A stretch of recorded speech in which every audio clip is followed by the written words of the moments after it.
Well, magandang buhay, magandang araw. Andito na naman po tayo sa kusina ni Daddy Frankie.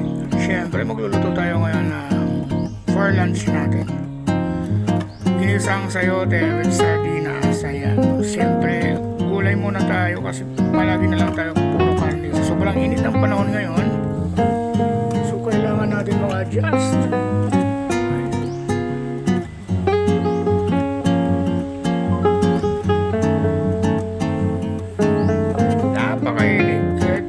Sa labas naghiwa ng gulay ng sayote. Ayan, stay tuned. Ito na naman po ulit si Kuya Kalim po.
Healthy na, masarap pa ito.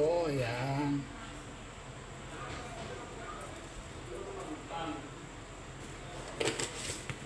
Kanin yung sinain ko ba? Ano kanin?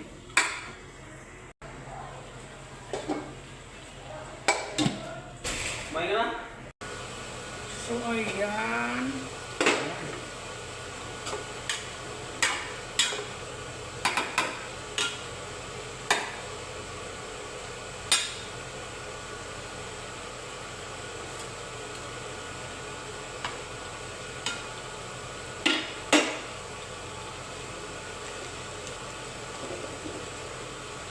Lalagyan natin siya ng paminta.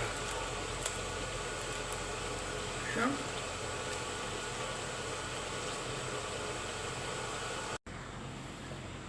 ayan, sa mga beshi, at tinatitingnan na natin ginisang sayote.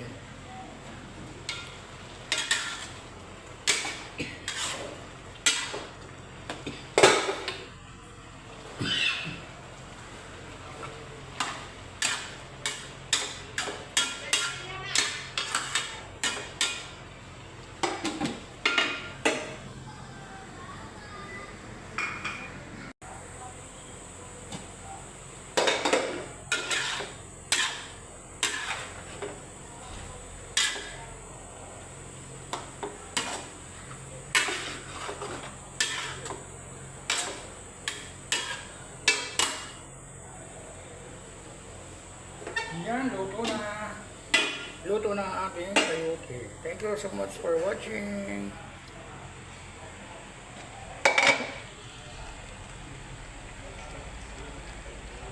Bye-bye. katatapos lang po namin ulit mag-lunch. Sana nag-enjoy po kayo sa aking video. Doon sa niluto po natin na sayote, siyempre with sardines. Hindi naman po kasi healthy kung palaging karne na lang ang ating kakainin. Ayan, so maraming salamat po palagi sa inyong panonood. At mega shout out po pala kay Ate Rose Masilongan from Spring, Texas. Ayan. A gorgeous friend of Ma'am Poriso Joy, syempre, from Houston, Texas, na asawa po ni Manu Joe, ayan, Tagtacloban. Shout out po dyan sa inyo lahat, sa mga friends po natin at followers po natin dyan sa Texas, ayan. Saan man kayo solok sa Amerika, syempre, ayan. Maraming salamat po sa inyo laging panonood. And behalf of Bloody Frankie, Altin, syempre, si Kuya Bal po, muli. Bye-bye! Mahal na mahal ko po kayo. Enjoy your day, Vish!